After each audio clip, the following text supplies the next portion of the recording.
Hi, I'm Yuri from TouchUpDirect. Today I'm going to talk to you about Tesla touch-up paint. We get a lot of requests here at TouchUpDirect about Tesla colors. People ask if the paint is unique, the colors are unique. The colors are, the paint and the touch-up procedure is not unique. It's like any other car. Teslas do tend to live in the city where it's very difficult on cars. There's a lot of wheel rash, nicks, scratches on the bumpers, on the doors. So we're going to show you how to do it. Here's the 2012 Tesla Model S in Monterey Blue that we're going to be working on.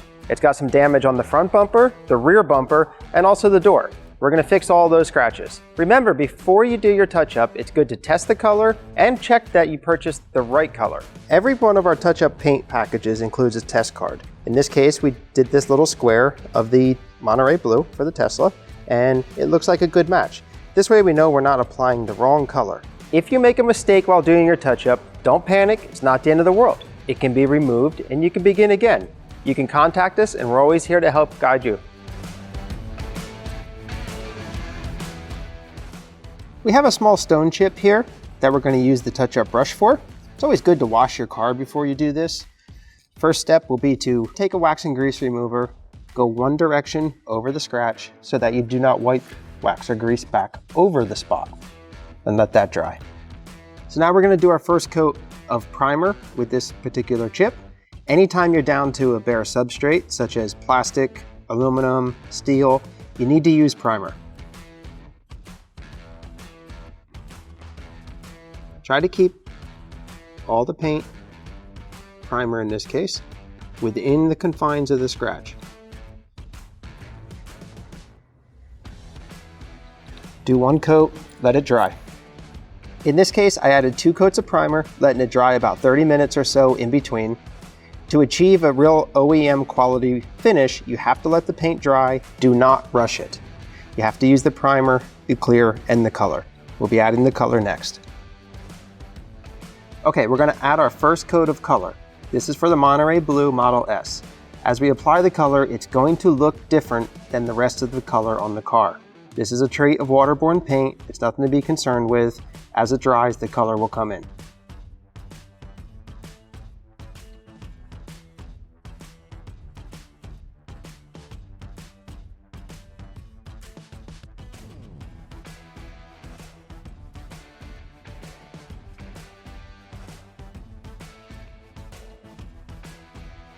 We've added 3 coats of color. This created a proper color match and good coverage of the repair. Letting it dry about 30 minutes or so in between. To achieve a real OEM quality finish, you have to let the paint dry. Do not rush it. Now I'm going to add clear coat. There'll be a total of 2 to 3 coats of clear. Use the exact same procedure and cover it. Let that dry about 10 to 15 minutes and add another 2 coats. Okay, I'm adding the final coat of clear. This is my 3rd coat. Once this is applied, you let it dry for at least 24 to 48 hours, and you can then polish or wax this as any other paint on the car. For this project, we used a touch-up brush of primer, the touch-up brush of color coat, and a touch-up brush of clear coat, as well as a wax and grease remover.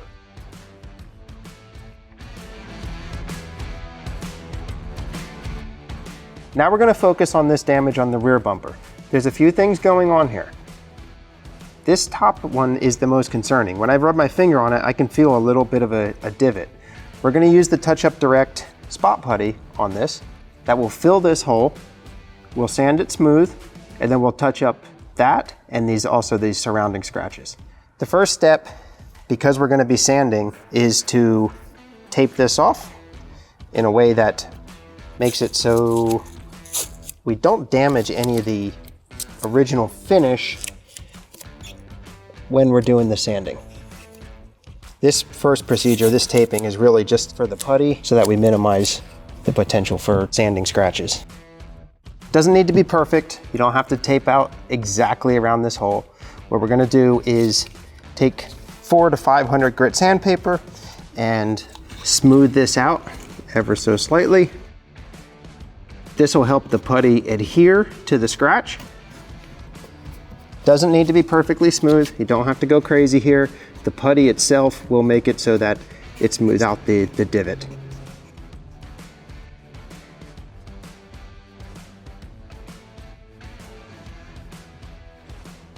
Okay, we're gonna clean this out a little bit with the wax and grease wipe, just to make sure we don't have anything in there after it's been sanded. Now I'm gonna take the TouchUpDirect putty. We sell this very handy little size, and just apply some on there. Don't worry about it looking pretty. Just get it on there. Fill that divot, smooth it out as best you can, and you'll be able to see how it's filling that divot in there. Obviously, don't worry about it if it gets on the tape, it doesn't matter. What we're gonna do is we're gonna let that dry, then we're gonna sand it lightly before we remove the tape. Okay, now that the putty is dried, I'm gonna take 500 sandpaper. I'm using wet sanding, the wet sanding technique. Maybe it makes it a little bit smoother, but it can be dry sanded as well. But the goal here is to smooth out this area where the putty is and remove the excess putty. It will slowly sand down until it's gone. After we sanded the putty smooth, we're gonna remove the tape because the tape makes it hard to sand it completely smooth. Now we're gonna continue wet sanding. I'm gonna move to 1500 grit sandpaper because I want to not damage the area around the putty area. This is a matter of taking wet or dry sandpaper, which is what we have here, dipping it in a cup of water and just lightly sanding. You'll see the putty start to slowly disappear, the hard corners of the putty, and all that'll be left is where we want it to be in the actual damaged area. In this case, because of the sanding, it did scuff up the paint around the damaged area a little bit, but we'll be able to polish that out a little bit later on in the process after we put the paint on the actual scratch. Also going to slightly smooth out this other scratch because it's kind of rough. So we're just gonna sand that down a little bit. Again, same technique with the sandpaper. Okay, now that we've done the putty, the scratch is nice and smooth. There's very little feel of the divot that was there. It was pretty deep. The putty fills that in. But because we use a putty, now we have to apply some primer. So in this case, I'm only going to use the primer on the areas where the putty was.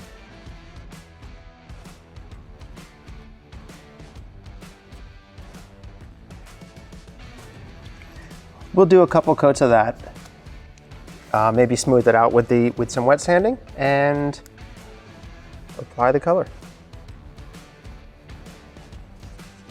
Okay, now we've applied primer. I'm gonna go back to wet sanding. Again, just dipping my sandpaper into this cup of water. It can be any type of cup, doesn't matter. Wet or dry sandpaper. And I switched to 2000 because I wanna really go easy on this. And I wanna just focus on the areas where there's primer. And I'm just trying to knock the edges off, make it nice and smooth. Don't want to go outside of the lines too much, outside of where the primer is. Otherwise, it'll scuff the paint on the car. Even though with 2000, you can bring the finish back. It's not a big danger. Still, we want to be very careful. And you can see what's going on here. The primer is getting smoother. That divot now is completely filled in. And we have a little scuffing around the edge here, but that'll all come out with our polishing compound. Okay, the primer is dry, the putty's dry. We're in good shape with all of this. If you see a little bit of sand marks on the outside of the scratch, don't panic. It's just the 1500 sandpaper. You can get the gloss back with the polishing compound. And you can even see where it's wet, how it's doing that. And we are ready to add color. Now we have multiple scratches here, as we mentioned earlier. I'm just gonna focus on getting the color onto everything that's primered. I'm using the brush again because it's a little bit of a larger spot. If it was any smaller than this, I would use the touch-up pen.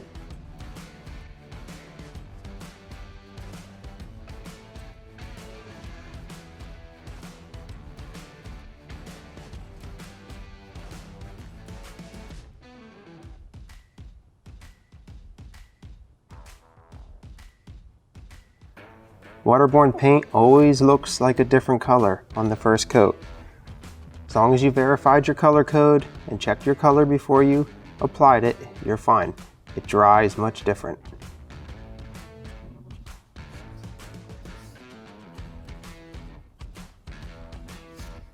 Okay, first coat, we're gonna let that dry and come back to it and add another 2 or 3 coats. Okay, with Waterborne paint, it's important to remember that if you goof up a little bit, it's no big deal, and you want to sand it a little bit, you can do that, but you cannot wet sand it. It's going to completely remove it because it's based in water. So in this case, I just want to smooth this out a little bit, and after I do that, I'm simply going to add another coat of color. Doesn't hurt anything, it is the proper procedure.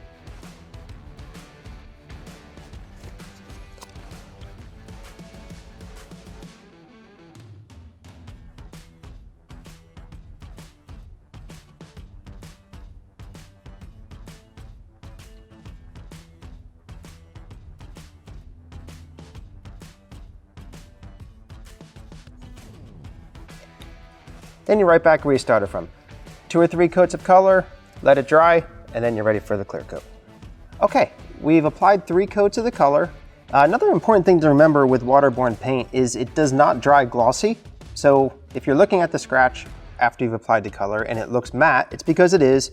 The gloss comes with the clear coat. I'm going to apply 2 to 3 coats of clear.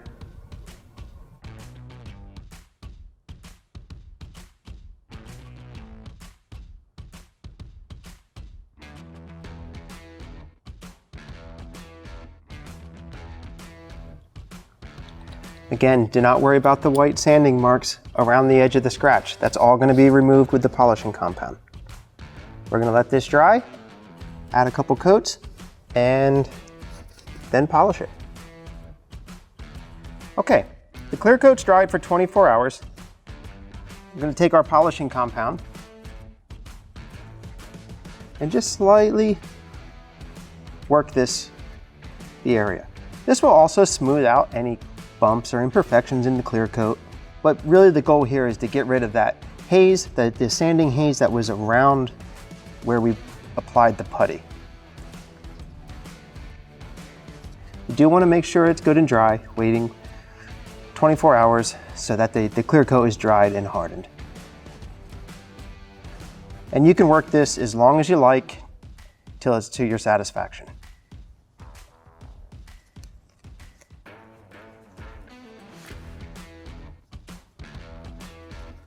In this case, I still got a little bit of haze there, so I'm going to continue with it.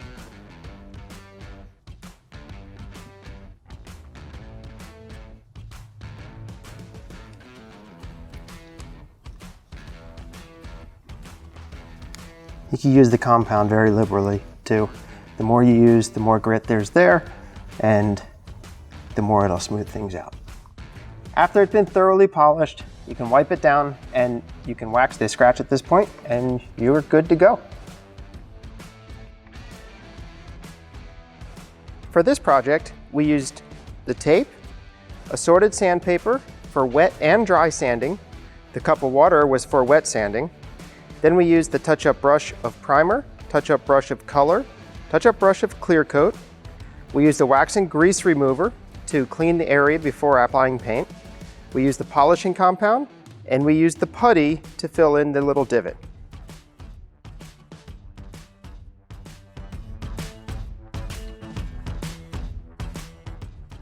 Okay, for this kind of scratch, what we're looking at here, we're gonna try to polish some of it out first. There could be a lot of paint transfer from whatever made contact here.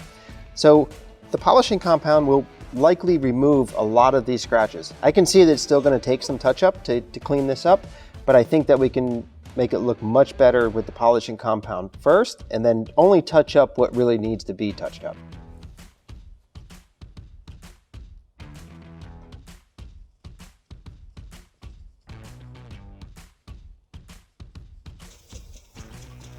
In this area, I can hear that it is pretty well scratched up.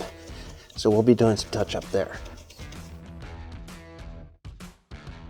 What I'm seeing here is there's definitely a scratch right here that's going to need some touch up, maybe a little one right here.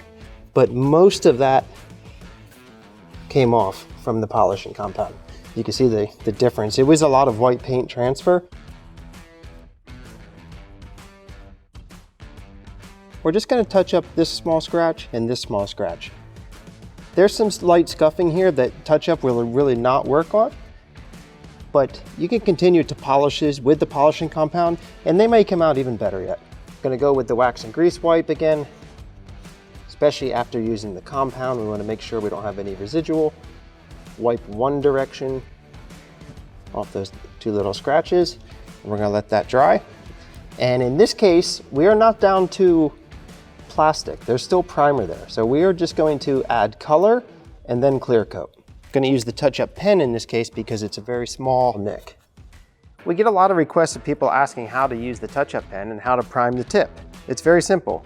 Take a soft cloth, not on the car or anything hard, something soft so that it doesn't damage the tip, and push it in. The paint will start to flow down the tip.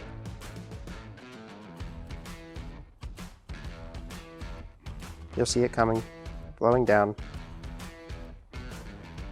Takes a few pumps, maybe takes a minute or so for the paint to thoroughly saturate the tip.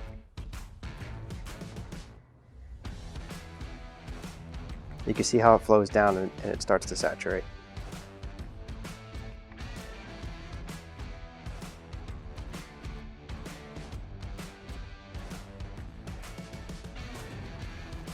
And this one's just about ready. Paint's flowing down. You can see it transferring to the cloth.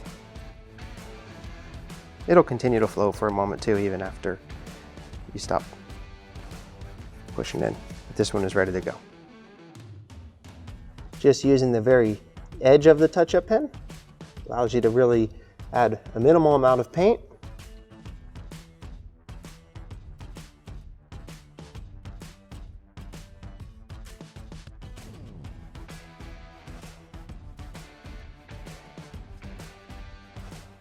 We're going to let that dry and then do the 2 to 3 coats like we've done with all the others. Okay, we've added color. Now we're going to apply the clear coat.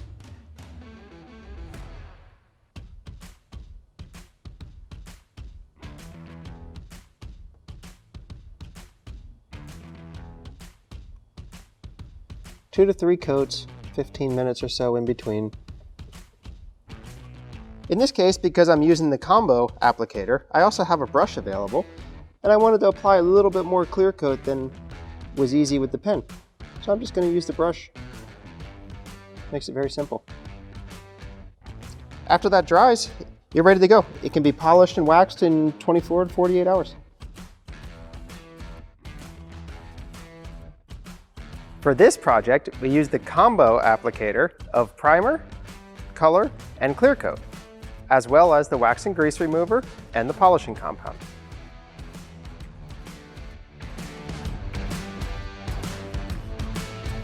Okay, in this case, we've got probably 25, 30 very small stone chips of some sort.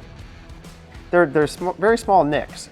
We've already used the wax and grease remover on it to clean them up. I'm just gonna take the touch-up pen side of the combo applicator and touch all these up. I'm not going to go too crazy on this one because they're very small. No need for primer. Some of them may even cover in one coat. And if they do, we'll just put the clear over it.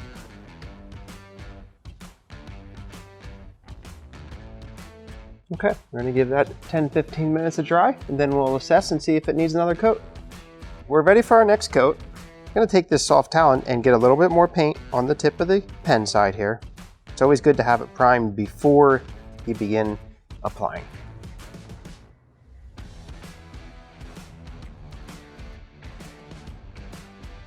For this job, this is going to be the last coat because we don't want to get too much paint on here, then it'll get lumpy. We're going to let this dry and then we'll do the clear coat.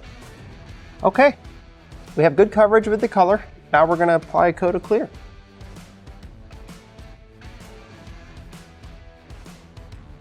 We'll let that dry, see if it needs another coat. Okay, final coat of clear being applied. Just let that dry. Then in 24 hours or so, you can polish or wax it. For this project, we used a touch-up pen of the color and a touch-up pen of the clear, as well as the wax and grease remover and polishing compound.